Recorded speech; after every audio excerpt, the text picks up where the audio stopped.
La campagne de vaccination en France entre dans une nouvelle phase. Après les occupants des EHPAD et les soignants, le vaccin s'ouvre désormais aux personnes âgées de plus de 75 ans vivant à domicile. Alors on va faire Jacques en premier, d'accord?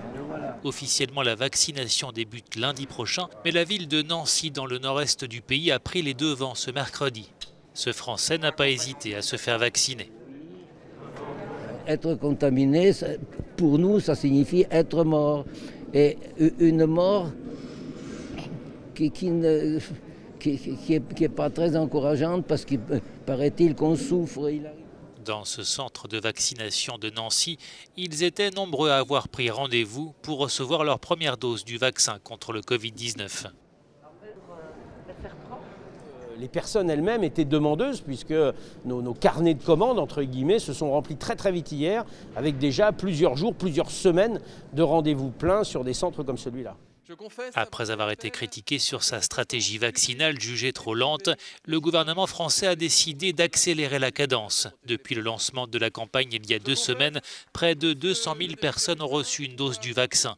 Le ministre de la Santé, Olivier Véran, a fixé l'objectif d'1 million de personnes vaccinées d'ici la fin du mois.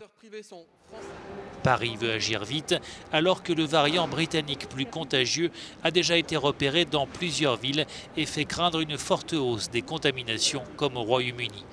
À ce stade, la France est moins touchée par la flambée épidémique que ses voisins européens, mais elle reste sur un plateau élevé avec en moyenne 20 000 nouvelles contaminations quotidiennes, plus de 24 000 hospitalisations en cours et 2 600 patients en réanimation, soit plus de la moitié des lits occupés. Plus de 68 000 personnes ont déjà succombé au Covid-19. Un contexte donc toujours très fragile qui pourra inciter les autorités à durcir encore les mesures de restriction. L'hypothèse d'un 3e confinement semble pour l'heure écartée. Le gouvernement pourrait en revanche opter pour un couvre-feu à 18 h au lieu de 20 h sur l'ensemble du territoire. 25 départements français sont déjà soumis à cette mesure.